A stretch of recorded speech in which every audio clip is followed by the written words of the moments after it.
Hello and welcome to this Agilent Technologies recorded webcast. We hope you will find this webcast both interesting and valuable. If after viewing this recording you are interested in more, please go to our Agilent TM Webcast YouTube channel for more recordings or sign up for one of the upcoming live sessions at www.agilent.com/find/web_seminars. Now let's go over to the presenter. Hello, good afternoon, good evening, good morning, ladies and gentlemen. I'm very happy to present this very interesting topic on the optoelectronic S-parameter measurements on optical transceiver and receivers. Hopefully with this webcast we can give you an insight on how to do these measurements on fiber optic components for high speed and medium speed fiber transmissions. Where do we actually have all these applications? Well, in fiber transmission we basically consider two different application spaces, which are one on the telecom side, ranging from medium to long distance transmissions, and on the other side we have the datacom field with basically short read interconnects. These two fields basically are distinguished in, I would say, three dimensions. One is the frequency dimension, which is basically this class of speed. The other one is the wavelength dimension, which is basically short wavelengths at 850 nanometers, and then the 1550 or 1310 nanometer ranges. The third dimension is the kind of fiber employed.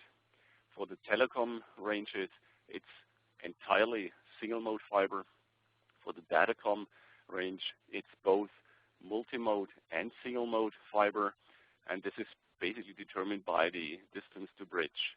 So the 850 nanometer range is basically multi-mode, and in the 1300 range we have both multi-mode and single mode fibers.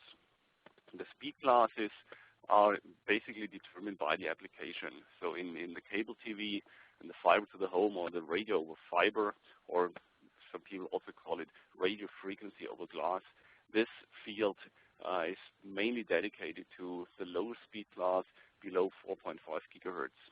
When it now comes to the Ethernet, gigabit Ethernet transmission ranges for datacom, it's mostly in the 10 to 20 gigahertz range, addressing 10 gigabit or 17 gigabit fiber channel application.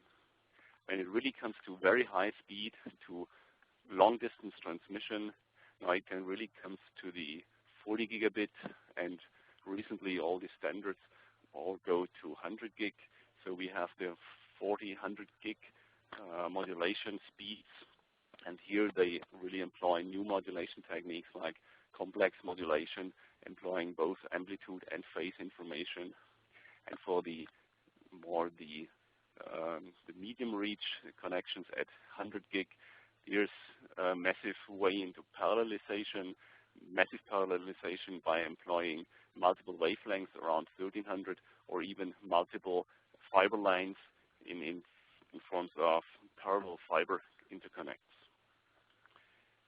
Also for the interconnects, there's also a very strong trend to really introduce more and more optics into interconnecting regimes, which were traditionally only occupied by the electronic domain, which are, for instance, chip-to-chip interconnects or backplanes, or even what we see in the latest streams like of the Intel Interconnect Lightpeak project, where we have interconnects, short-reach interconnects, which really interconnect peripherals, external peripherals, via optical fibers.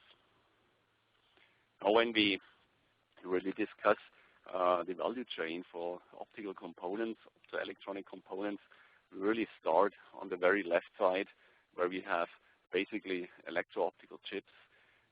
These chips consist of, for instance, pin diodes, amplifiers, and these all have to be packaged in a very simple way, just packaging on a submount, or into very simple packages like the receive optical assemblies or transmit optical assemblies, and in a further higher degree of integration, those are then integrated into higher complexity modules, and then further on, they move on for line cards, and even at the final end, they move on into network elements and systems. And all these different, in these different stages along the value chain, the measurement requirements really change. At the very end, in the network element range or on the line card range, we have very complex measurements. And these complex measurements are very application specific. Just imagine you want to measure the bit error ratio of a transmission line, and you really do this on the component level to characterize the performance of the component. But on the very left end on the value chain, at the very beginning, you really do only basic measurements which are not really application specific. You're interested in basic performance features and characteristics of your components, for instance, a bandwidth measurement or a return loss measurement. When you do all these measurements, it's in a medium range of the value chain. Sometimes you want to identify which of the measurement performance characteristics really come from the component itself, or maybe what of the characteristics comes from the packaging around the component. So it's really important to be able to distinguish between the real component and the parasitics, the externals. When it really now comes to sometimes you have an issue and you do this, you detect an issue in a more complex kind of measurement, like if you do a bit error ratio measurement, and you want to identify where, for instance, an increased bit error ratio comes from, then you sometimes need to find ways to really dig into the component and find out the real issues that are associated with this component. Here, for instance, is a nice example, and I will come back to this example at a later stage in the presentation. You have a very nice and clear optical eye. This is a 12.5 gig eye with a very nice extinction ratio, clearly open. But then when you see the eye that you have received at the output of your receiver, then it's really distorted. And the question is, where do these distortions come from? There's an eye closure, and the eye closure is not really by noise. It's really kind of a systematic error in the eye. And where does this come from? Is it bandwidth? Is it some other effects? And later on, we will find some clues on this, on the root causes, and how, especially how the optoelectronic S parameter measurements can help you find the root causes. Now, after this introduction and the problem statement, I will give a brief introduction into the theory of the electro-optic S parameter measurements. I will define the measurement parameters. I will give definitions on S parameter measurements, and then I will also explain the Lightwave component analyzer principles and the concepts behind that. And then I will show application examples, measurement examples in various ranges of this matrix. I'll start with cable TV and fiber to the home receivers and transmitters. And I will talk about on-wafer measurements on very high-speed components. Then I will address the very interesting range of the 10 to 20G Ethernet components. And finally, I will also show a little bit about 40 to 100G modulator characterization. Now, key component specifications. What do we really want to measure, and what are possible root causes if the measurements show some imperfections? Well, the key component specifications are basically you want to know what is the bandwidth of your component. How flat is the bandwidth? How flat is the frequency response of this component? Especially also, how good is the conversion efficiency? How good is the gain of your component? And finally, if you introduce it into complete electronic circuitry, for instance, how good is the return loss of your component? And if you really look at these different factors, if they are not perfect, what could they actually do? For instance, an amplifier bandwidth and a flatness imperfection really might limit the system speed. Then if you have a preamplifier which has a very bad matching to the laser, then you really have some reflections and really also have an impact on the clarity of your eye. Also, if you look at the laser or a modulator or even a photodiode, the operation and the performance of these components are very much dependent on the biasing conditions of these components. For instance, if a photodetector is not properly biased, has neither a large bandwidth, and also it shows saturation effects at high optical input powers, which then really decrease the effective and useful bandwidth. So all these different components and these different effects you really want to measure, and one way of doing these basic measurements is through the optoelectronic S parameters.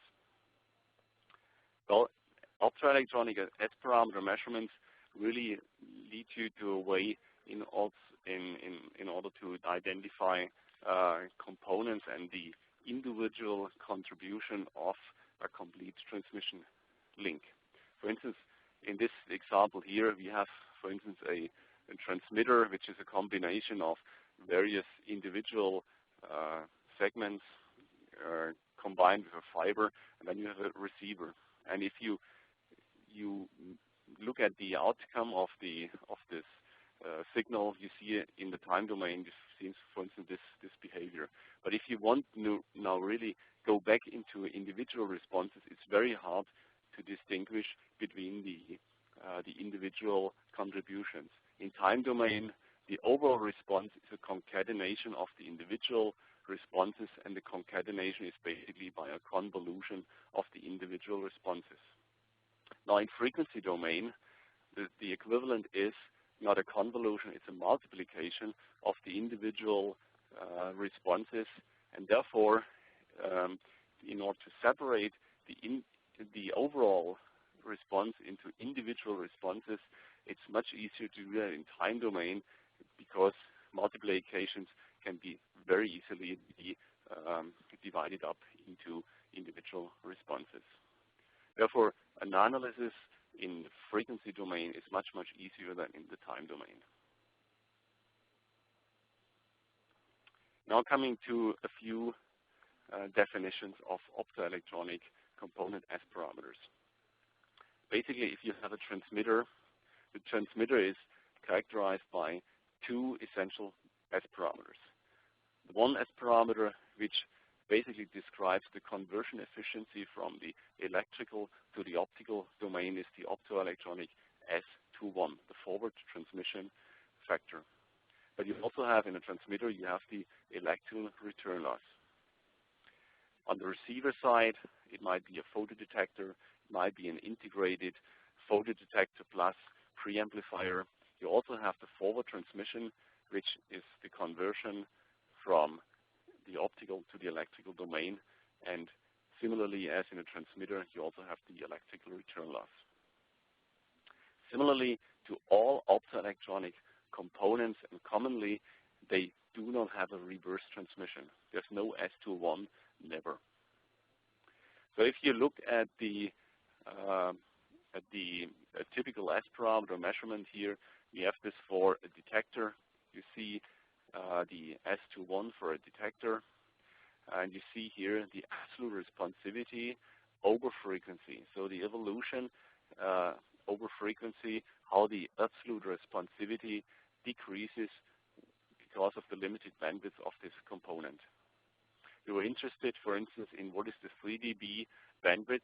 So that's basically the roll-off by 3 dB from a low frequency start point. You're also interested in how much is the gain peaking of this component.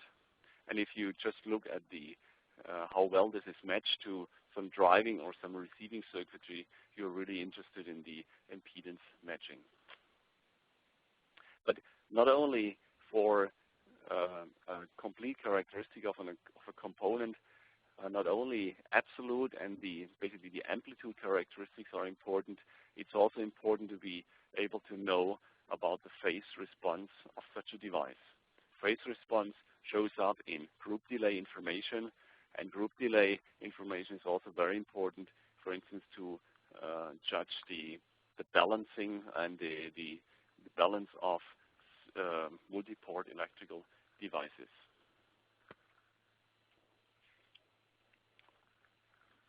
Now let me come to the conceptual diagram of a Lightwave component analyzer. Well, a Lightwave component analyzer measures the optoelectronic characteristics, which basically always one part is the electronic and the other is the optical, and it's a conversion between those two worlds. So a Lightwave component analyzer is a measurement instrument which measures small signal amplitudes based on sinusoidal signals.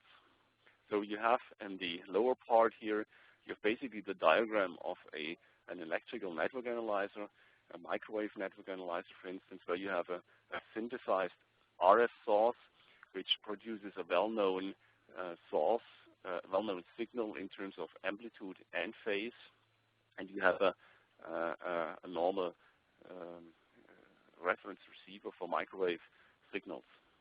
But then for the optical domain, you have a Lightwave source which converts the RF signal in a very well-known way, in a precisely calibrated way, into a well-known optical signal which has exactly defined amplitude. On the receive side, you have a Lightwave receiver which then converts the received optical signal into a well-known electrical signal. And by comparing now the sent signal with the received signal, then you can actually determine the characteristic of a component. So with the cross segments that you have here, you can actually calculate different ways and different measurement modes. For instance, you have an O2E mode, which basically means you have a defined optical signal and you stimulate a receive device like a photodetector, and this produces an electrical signal, and you measure the electrical response signal. And from that, you determine the transmission characteristic of the device under test. Here's a few examples of devices under test for these different measurement modes.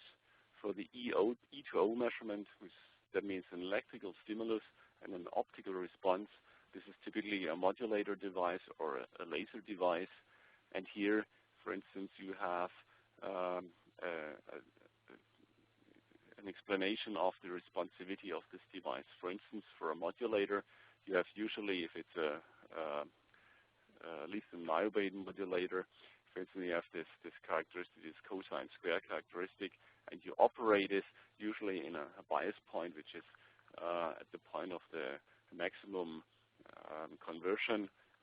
This is the quadrature point, and here you have the conversion of the electrical signal in the optical signal, and the conversion is optimum if you are right in the bias point, but if you move away from the bias point, the conversion gets flatter and flatter, and therefore the conversion efficiency decreases. So it's important to set the right bias point of this component.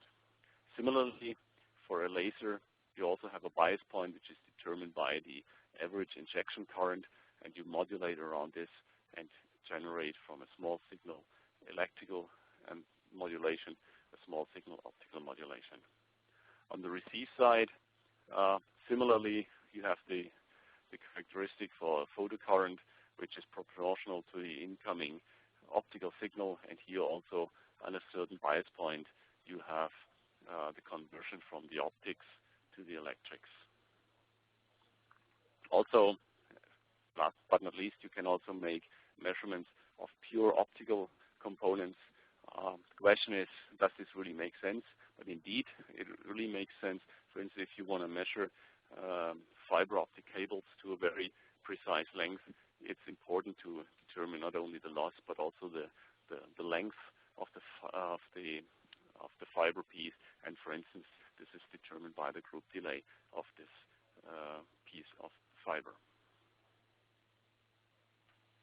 The building blocks of an LCA are basically, as I described, a network analyzer, and the second important block of such a network analyzer, for instance, is you need to calibrate the electrical connections between the network analyzer and the device under test. And the third important building block is the Lightwave component analyzer test set, which is basically consists of a transmitter and a receiver. And what you actually see is a network analyzer makes always a measurement in the electrical domain, from electrical to electrical. And if you have a device under test, which is, for instance, a receiver, then you always have two conversions. You have one conversion from the electrical domain to the optical domain, and the optical domain to the electrical domain. Here again, we have the concatenation of individual responses of a transmitter and a receiver. And later on we will see that it's important in order to identify one of the two responses, either transmitter response or the receiver response. It's really important that you have to be able to extract one of the individual responses from the overall response in order to identify, for instance, the response of the device under test. Let me show you a little bit more about the details of such a Lightwave component analyzer. As I said, Lightwave component analyzer on one hand consists of a network analyzer, a microwave network analyzer, and this is tightly connected to an optical test set. Tightly connected means there's a connection of RF cables into the test set, and the RF from the network analyzer is then actually either sent to an internal reference transmitter, or it's moved out in order to connect to the device under test. For the reference transmitter, we usually use lithium niobate modulators because they are a very stable component. They can be modulated at highest frequencies, and they can also operate it across various wavelength ranges. On the receive side, you have a photodetector, which is a wide bandwidth photodetector, which is also very broadband in terms of optical wavelength. And it's also important that this photodetector is capable of handling very large optical input powers.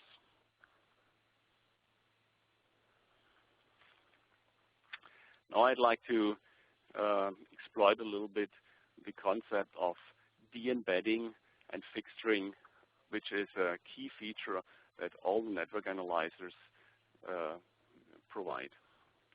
As I said before in the introduction, the network analyzer always measures in the electrical domain. And since the overall chain is always the conversion from the electrical to the optical, and from the optical back into the electrical domain. So it's always important, if you have an E2O device, really need to de-embed and to extract from the overall response the characteristics, for instance, for this the reference transmitter. But it's not only the reference transmitter that needs to be de-embedded. In many, many applications, and I will show you two examples later on, you also have adapters which connect between the measurement system and the device under test. This can be a fixture, for instance, for impedance matching. It can be a wafer probe, and it's also important to really be able to de-embed this fixture and this adapter from the overall measurement. Now let me come to the examples, the measurement examples of that I'd like to show you. I will start with the cable TV or fiber to home node, and will show you some of the basic measurements that we will have, which are, I would say, representative for any optoelectronic component. So it's basically, we have here a measurement for the return path transmitter or for the downstream receiver. We have basically a bandwidth measurement, that's the S201 measurement, and we have a measurement not only for the bandwidth, but we also have a measurement for the overall conversion efficiency. But we also have a measurement of the return loss, and this return loss basically represents the impedance matching for the optoelectronic component. Now let me address here a few specifics to the cable TV world. Cable TV world, you might know that, is basically a 75 ohm world. But on the other hand, the RF world is really a 50 ohm world. And now you have to mate these two worlds, and it's important that you make this mating correct, that you do not have an impact of this adapter on the measurement results of the device under test. Typically, what you can use is a so-called minimum loss pad, which is a fairly good adapter between the 50 ohm worlds and the 75 ohm world. But also the cable TV world also uses different kinds of adapters. The network analyzer world is in this speed class up to 4.5 or 8.5 gigahertz is a world which uses N connectors, but the cable TV world basically uses F connectors. So you have adapters, and you need to actually de-embed also these adapters. The de-embedding can be done with some tools that are available in several network analyzers. There's tools to be able to characterize those adapters. Those adapters, for instance, here you have a minimum loss pad, and this minimum loss pad then can be characterized by this adapter method, adapter characterization method, by a short open load measurement. And you, from this adapter characterization, you get an S parameter file, and this S parameter file can then be loaded into the fixed string application of your network analyzer. And by this loading into the fixed string application, you can actually then extend the 50 ohm N-type calibration plane into the F-type 75 ohm calibration plane, and then you have actually extended the calibration plane directly to the input interface of the device under test. The next slide shows how well this works. For instance, this is an S11 measurement, a return loss measurement, which really compares the de-embedding and the fixed string application approach with a calibration entirely to the device under test interface, and really this shows a fairly well matching of the two approaches.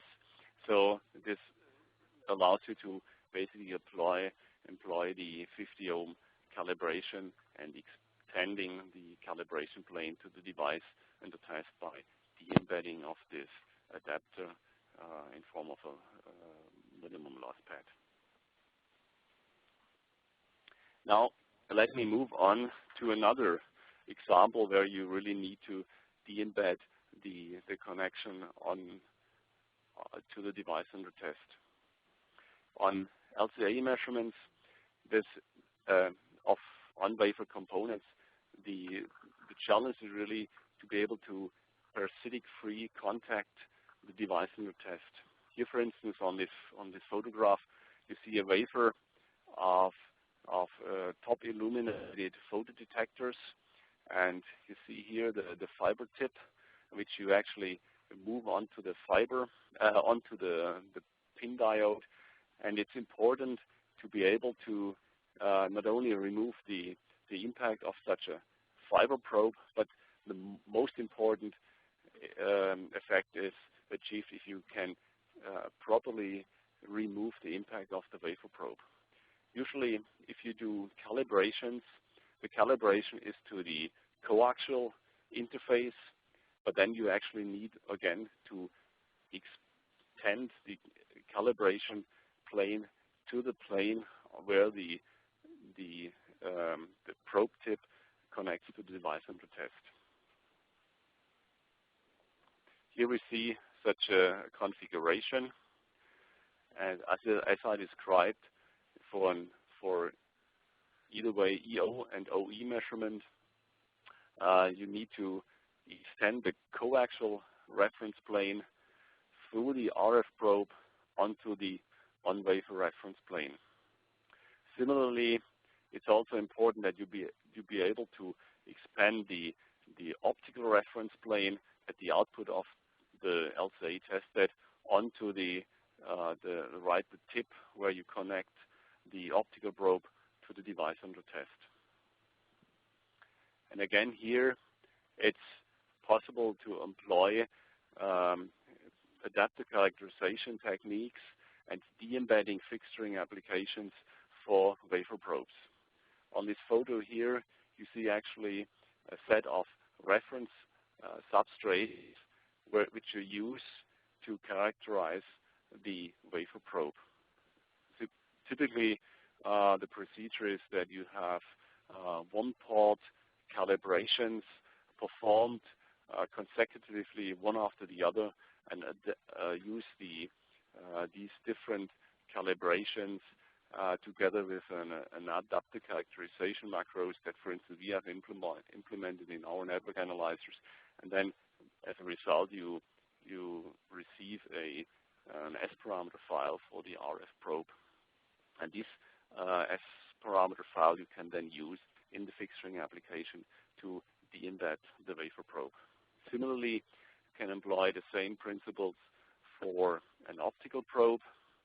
Optical probes can also be characterized by key factors like the length of the probe, the fiber length of the probe, together with the refractive index. You can also use this the attenuation of the probe. That means basically the attenuation which is determined by the fiber-to-chip coupling, or you can even use the S parameter file of such a piece of fiber. This slide now shows the result of properly de-embedding the wafer probe, and it effectively removes the measurement ripple from such a measurement. This is a very high-speed photodetector, and here you see for the return loss measurement, it's an unmatched. Therefore, the return loss is basically zero at low frequencies. And you really see that on the green curve, the wafer probe is, the impact of the wafer probe is effectively removed, whereas in the yellow curve, you really have still the big issues of the reflections by the wafer probe. Similarly, also in the S21 characteristic, the blue one is effectively removing the effect of the wafer probe. Also, in removing the wafer probe also means extending the reference plane, and that means actually extending the reference plane also removes the delay, the transmission delay imposed by the wafer probe. You will see, for instance, here in this the pink one is the pure diode measurement, and here one is the pure measurement exposed through the wafer probe, and the difference is basically the delay of the probe itself. Now let me move further on into characterizing 10, 20G transmitters and receivers. Here, basically, in this field, we have directly driven lasers for the transmitter components, and here the key challenge is that the frequency response of these lasers are bias dependent, so the effective bandwidth and the relaxation frequency of those laser components really depend on the biasing conditions. Therefore, it's important to be able to judge on the internal characteristics of such a laser, on the evolution of the relaxation frequency over the average emitted optical power. Also, if you want to judge about the expected time domain performance, it's also important to be able to get an idea based on frequency domain measurements. Here, for instance, you can actually use the transform features of network analyzers to convert from the frequency domain into the time domain. And the basis is that you have a frequency response measurement which has both a precise knowledge about the amplitude characteristics and the group characteristics. And from this, then you can calculate, or actually have the network analyzer calculate, the impulse response or the step response. And here, based on the amount of overshoot in the frequency domain, you see also the amount of overshoot in the relaxation oscillations. So this gives you a very first and rough insight on the digital and the time domain performance of your component. Now let me come to another very big challenge, especially for these gigabit transceiver components. All those components are essentially balanced devices. What means balanced devices? Well, balanced devices usually have one optical input or output, but multiple electrical ports. And if you have a traditional network analyzer, which usually has one electrical stimulus and one electrical receive part, then you can only connect one of the two electrical ports. But basically, these balanced devices, they really, in the usual use case, they need to be operated with two electrical ports.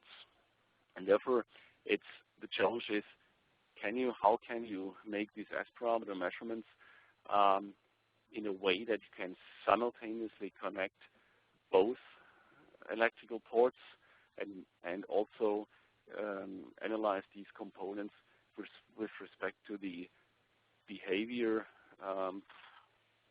in relation to the two electrical outputs or two electrical inputs. We have here, for instance, a few examples. One of the most common is a receive optical assembly, which consists of a pin diode connected to a transimpedance amplifier which drives two electrical output ports, which are actually operated in push-pull. But on the other hand, also on the transmit side, we have a transmit optical assembly, which is basically a VCSEL device, a laser device, and usually we would expect that a laser is always connected on one side to the ground, to case, but for those components, in reality, it is not. But in contrast, both the anode and the cathode are connected to the hot interfaces of the electrical inputs. For the complex modulation, very advanced modulators, also those are also operated in push-pull operation, essentially to reduce the overall drive level, but also to impose both I and Q modulation for QPSK signals, for instance. Now, such a configuration here is basically for differential components is realized by multi-port electrical network analyzers. And here we have a setup for characterizing a receive optical assembly, which consists of a pin diode plus a TIA. And here we are basically interested not only in the single-ended gains of such a ROSA, but also on the transimpedance of this device, but also on the differential gain and how well the common mode rejection behaves in such a device. For the transimpedance, it's also important that you be able to characterize the photocurrent of the detector, because the photocurrent basically determines or is an input parameter for the conversion efficiency of the pin diode, and in combination with the feedback resistor, you then can calculate the transimpedance gain of the complete assembly. Here what we have is a few examples on ROSA measurement. In the upper part of the graph, you see the typical return loss of the individual electrical ports, and here you see the differential efficiency, which is actually the combined efficiency of the push-pull operation of the both output interfaces. So the network analyzer basically calculates the differential efficiency based on the individual responses. So that's actually the S21 and the S31, and from those calculates differential efficiency. But if you really want to know the performance of this component with respect to the balanced operation, the push-pull operation, you can actually then calculate the common mode rejection, which is then normalized to differential efficiency. And here, if you look at the individual responses of the transimpedances, you really see here an imbalance, which really results into a straight, strong decrease of the common mode rejection of this device. And another important measurement for the optoelectronic components is how does this component behave if you have very large optical input ports. The TIAs for the receive optical assemblies have to handle very large input power ranges.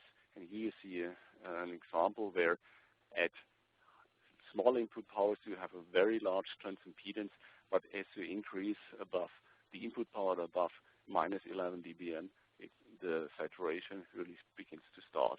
And the saturation really can also not only be seen in the small signal response, but it can also be seen in pattern distortions in the time domain eye diagram analysis. Now I want to come a little bit back on the time domain issues that I showed in the introduction. We had this, remember, we had this transmitter eye, which was clearly open, and the receive eye was fairly distorted. Now if we look again in the frequency domain analysis of this device, and we just look at the responses, the individual responses, the S21 characteristics, they really seem to be fairly nice. But if we now really look at the differential response, then really see a strong reduction in the overall bandwidth, and really a breakdown of the transmission characteristic. And you can wonder where this comes from. And if you now really look at the time domain conversion of those responses, you really get the clue. The clue is that you have in the output ports, you have a very strong imbalance, and this imbalance basically determines that you have this strong decrease in the overall differential gain characteristic. You can also look at the individual eyes. You just resolve this, and it's really clearly seen that this delay of the 38 picoseconds is really the delay between individual eyes. And if you combine those, then it's a clear explanation why the green eyes are so bad. Now at the end, let me come to the last example, the 40 and 100G modulator. 40 and 100G modulators, especially for the new complex modulation formats, they are all operated. Usually they have two or four electrical interfaces, and always two of those 4 are operated in push-pull, and those complex modulators, they are basically consist of 2 individual modulators, which are then modulated by different bit streams, and those 2 different bit streams combined, then they realize the constellation map for the QPSK modulation. So for this external modulator, it's also important that you have, for instance, the transmission characteristics of the individual driver amplifiers to the modulator, that they are well matched. They are well matched in amplitude and also in phase. This last example that I show is a very early measurement of a combination of a lithium niobate modulator, which has actually is a QPSK modulator, and in this example, it's driven by 2 driver amplifiers, and you really see that the two characteristics of the individual combinations of the amplifier plus the modulator, they are fairly apart, and also this shows that the common mode rejection is not very perfect, and further analysis and applying these tools really allows you to optimize the bias conditions on the modulator, the bias conditions on the driving amplifiers. Now let me, before concluding the whole presentation, I will show you that Agilent provides a number of different solutions specifically dedicated for the application spaces within the Lightwave component analyzer family. There's a class of Lightwave component analyzers centered around the economy network analyzers, mainly addressing the lower speed classes of cable TV and fiber to the home radio over frequency components. The gigabit Ethernet class is mainly addressed by the 26.5 gig PNA-X series network analyzers, and there's 2 options addressing either the single mode transceivers or the multi-mode transceivers at 850 nanometers. For the very high speed class of optical components, there is the high-end Lightwave component analyzer based on the 67 gigahertz network analyzer, and shortly we'll be releasing a version which is based on the new 50 gigahertz PNA-X network analyzer. So you can also in future address guidance devices in the 50 gigahertz class.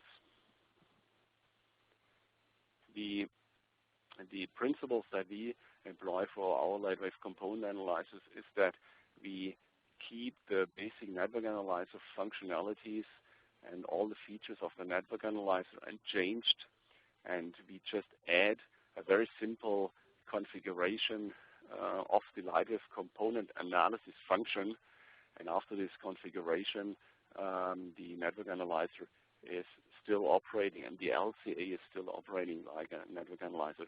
So you basically only configure the wavelength that you want to use, the optical power that you want to send to your device, and then you can also employ de-embedding features, for instance, like de-embedding the wafer probes, the optical probes in an optical path de-embedding, but more importantly, you can also very simply use the S-parameter files for electrical probes, like a minimum loss pad or a wafer probe, into this setup, and then the Lightwave component analyzer automatically fully de-embeds and removes the impact of those adapters from the S-parameter measurement.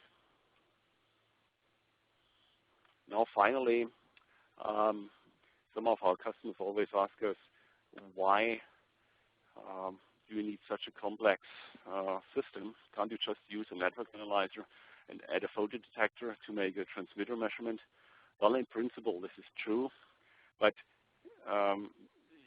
it's very important that you have traceable and reliable accuracy, and this is basically that we, in our calibration, we all trace it back to absolute standards, and the absolute standards, that's what we use from NIST, from the National Institute of Standards of the US, and we have these absolute traceable standards where we relayed our calibrations and our specifications to those absolute standards. Now concluding, I've presented the concepts of fixturing and de-embedding, plus the usage of optical transmitters and receivers for known characteristics to realize a network analyzer or transform a network analyzer into an LCA. I've talked about the de-embedding principles to be able to de-embed parasitics, mainly related to connecting a measurement system to the device under test.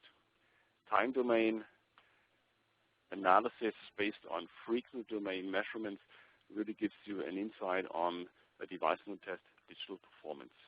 And finally, balanced measurements and the base balanced measurement capability for optical and electrical multi-port devices under test really gives you a very nice insight in the performance of future 100G transceiver components. Before really finishing, if you're interested in more information, you just search for LCA on our webpage, and there's 2 application notes which basically describe the principles of optical component analysis, small signal S parameter measurements of optoelectronic components in the 101. And then we have a specific application note dealing with how to set up the measurements for on-wafer testing. And the next live demo of the Lightwave component analyzer will be on the fiber optic exhibition in January 2010 in Japan. Now, before really concluding, I'd like to target you to the 2 different sets of webinars. The first is the webinar on the digital applications, and we also have webinars talking about photonic applications. The last one slide here is that we will have another webinar coming up on the Photonic series, which is dealing about polarization challenges in 40 and 100G networks and network upgrades, and this will take place on January 27 of 2010. Thank you very much for your attendance, and now I'm open for a few questions. Great, thanks, Hans-Jörg. Now, I'm not sure we had too many questions. Oliver, did you say you did receive a couple? Yes, I got a couple of questions. The first question was from a participant who wanted to know if the instrument can measure laser performance parameters like RIN, relative intensity noise, or mode hopping, for example. Hans-Jörg, can you say some words if we have these capabilities? Well, basically, yes. A network analyzer is always has a calibrated receiver which can measure, also can operate like a spectrum analyzer. But actually, we have an excellent solution already in place, which is a solution which consists of a spectrum analyzer with a dedicated, calibrated optoelectronic front end, which is the RIN solution, the N4371A, and this gives you an excellent insight on that. And for the other question was, sorry, Oliver, what was that again? The participant wanted to know how we can, if we can measure also mode hops with this instrument. Ah, okay, I see. Yeah, mode hops. Well, mode hops, if they turn up in the the electrical domain is basically in noise effects. But if you want to look beyond the noise effects, then it's also with the optical modulation analyzers, the 4391A. There's also ways in be able to detect those mode hops, and by looking at the refined or high precision optical spectrum and a very high resolution spectrum feature, and then you can analyze the mode hops and the spectral changes on your device in the test. Okay, thank you, Hans-Jörg. Another participant wanted to know what happens if, so we have the network analyzer, or the LCA consists typically of two parts of the instrument, the network analyzer and the receiver part and the transmitter part, and they are connected together. And one participant wanted to know what happens to the calibration if one exchanges the network analyzer with another one and moves with it also the calibration files. Does this have an impact? Well, basically, there's two answers to that. Basically, we specify our Lightwave component analyzer as a system, and the system consists of two components, which is a network analyzer and an optical test set associated to this, and those are calibrated together. This is how we specify in order to be able to be fully traceable and have guaranteed specifications. In reality, we have enough confidence that by properly employing electronic calibration methods, and the electronic calibration is basically determined by the electronic calibration that you do on the electrical interfaces of the LCA, that you can then basically be independent of the network analyzer. And therefore, it's possible to exchange the network analyzer or change the network analyzer and the Lightwave component test set. But you always, when doing this, you must be sure that you move the calibration data which are associated with the optical test set with the network analyzer. Okay. Do we have a time for one more question? Yes, let's do one more. And just before, I know that it's at the end of the hour, but just a reminder that there is a short feedback form that will pop up when you exit the WebEx. Let's answer the one more question, and if you do have any more, please feel free to email Hans-Jörg directly. Thanks again, everyone, and have a great day.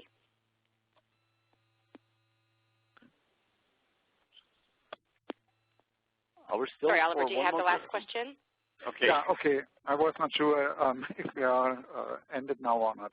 So, Hans-Jörg, I have one question that came up very certainly. So, one participant wants to know, he's especially interested in the S12 measurement. You mentioned that is not really present in an electro-optical component, and he mentions if someone wouldn't have an S21, wouldn't we have an S21 if some of the input of the receiver is reflected back down the fiber optic cable transmission? So doesn't a reflection act as a kind of S12? Can you say some words to this? I would not consider it an S12. The overall transmission performance is depending on external reflections. I think you probably refer to reflections that consist between the optical output interface of the device in the test and for instance, the optical input into another component. So you have you have forward and backward reflections. You have actually like a small interferometer or an echelon in these. And this is like a concatenated component after the OE component.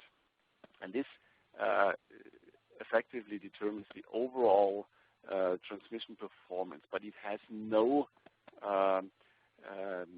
feedback to the input interface of the OE device. That means, therefore, the return transmission in that is not possible. It would, for instance, be the case that imagine a laser would emit part of the light back into the electrical domain. That would be like a laser would act like a detector, or a detector would emit part of the light, and that's actually not possible. Thank you for watching this Agilent Technologies webcast. For more recorded webcasts, subscribe to our Agilent TM Webcast YouTube channel. Remember, all our webcasts are held live. Interact with our Agilent experts in the live Q&A sessions and gain access to Agilent materials. To view our upcoming live webcast and to sign up for free, go to our website, www.agilent.com/find/web_seminars.